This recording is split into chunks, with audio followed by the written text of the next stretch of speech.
What's going on, everybody? Welcome back to G Myers World Podcast. And right now we're going to be talking Monday Night Football, Week 16. It's the Chargers and the Colts. And pretty much what happened in this game was absolute domination. Now, before we go into Justin Herbert, I just want to say this, right? He hasn't really played the way that we all thought that they were going to play. Yes, they just clinched their first playoff berth since I believe like 2018. But he's still not at the level that a lot of us thought that he would be playing at. We're going to get more into that in a second. I know a lot of you guys that follow me on Twitter saw that I tweeted about that Derwin James hit. Now, as soon as I saw that hit, what happened to me was I was like, yo, hold on, wait a minute, dude. Is that Sean Taylor? You remember when hitting like that was legal? This is the thing that it's like, the NFL right now, they have to make it a lot more safe, but still, when people say that, defensively, when people are like getting hit, that it's not the same thing, hits like that can be done legally and give you the same impact, right? Leading with the shoulder and not the helmet and stuff like that, because the game is so high speed and violent, it's still wild. Like, regardless of whatever happens, it's still going to be injuries. People can say, like for instance, it's a lot of plays that you'll see with the quarterback where they'll call, roughing the pass or something like that. You're like, oh my goodness. And I agree with those. But hits like that, it's like, yo, bro, you see the old school dudes that still alive that be going to the Hall of Fame game? Dude, the Lord must love them because they were getting blasted.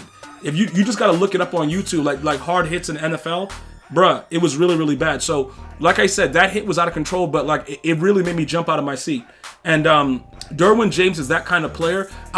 Some people before I go into more of the Monday Night Football game, I was already getting asked, do I think that Derwin James is a dirty player? I don't think he's a dirty player. I think he's doing what safeties do.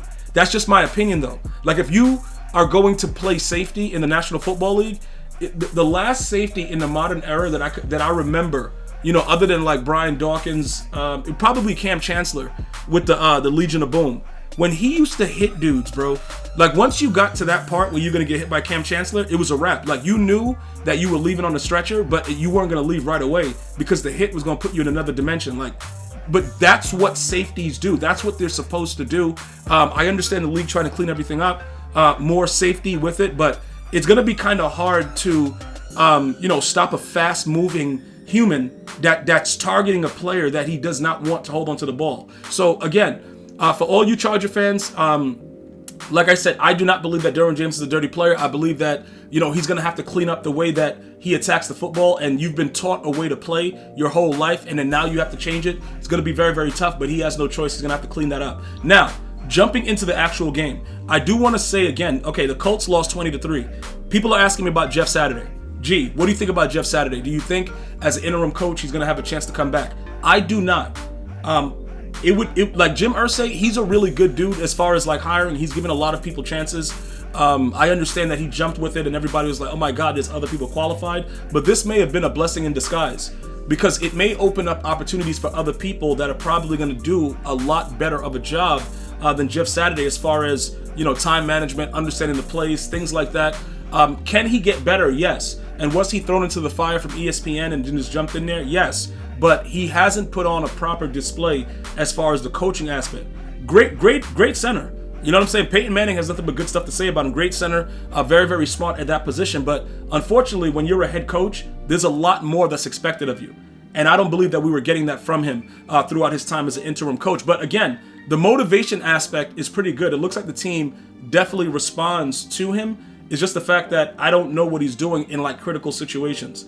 All right. So everything that just happened, let me just go ahead and break it down, okay? The Chargers are in the playoffs, all right?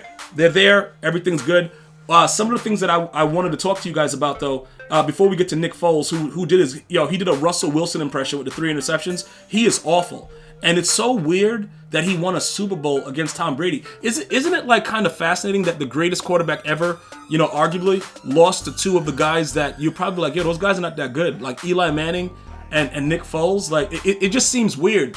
I don't know, like, how that makes him feel personally to know, like, it wasn't like you lost to, like, John Elway, you know what I'm saying, bro? Joe Montana, like a real star QB, you know what I'm saying? Like, you lost to Eli Manning and Nick Foles, and Nick Foles is still playing at a very poor level.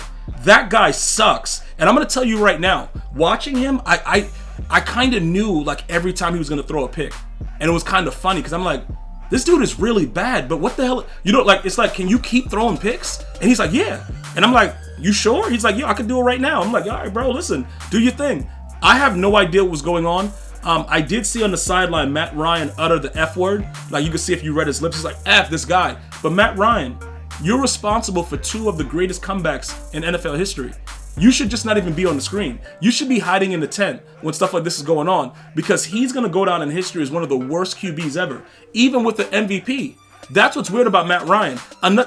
This whole situation that's going on with the Colts right now is really, really bad. And coming into the season, I really thought they were going to be a tough team. Everybody thought that. If you didn't think that the Colts were going to be tough, you didn't know about the previous season. Jonathan Taylor, the O-line, all that stuff. Everybody thought they would be solid. It's been the complete opposite. And that's the NFL. You know what I'm saying? So this is a very, very tough situation because nobody expected the Colts to win, but this is a huge win still, you know, overall, because the Chargers make the playoffs. Now, let's talk about the Chargers' hopes. We don't need to worry about the Colts anymore. The Colts suck, right? They're going to have to figure out, you know, what they're doing with their draft picks. Is Jeff Saturday coming back? They got a lot of stuff they have to do.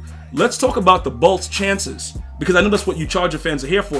What are the Bolts' chances to win in the playoffs? Now, Joey Bosa was lost to injured reserve, right? So I think, just hear me out, if he's able to come back, which I know you Charger fans are going to let me know what's expected with that, if he's able to come back for the playoffs and play at 95%, they have a chance against whoever they play.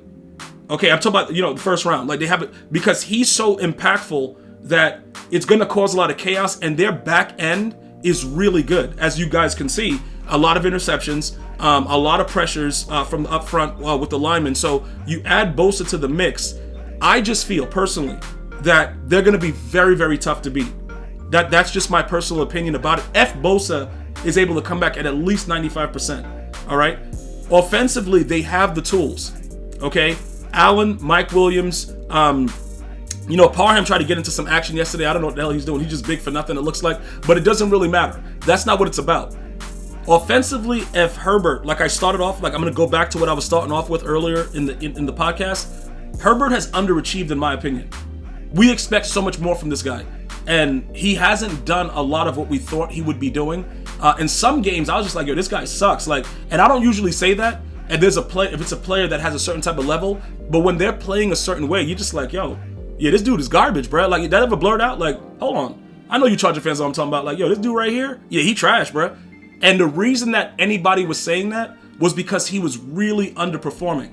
Now, against a Colts team that sucks, he was okay. But remember, they were trading interceptions early on in the game. I don't know, you know, like, you got to realize that. So it's a very, very difficult situation.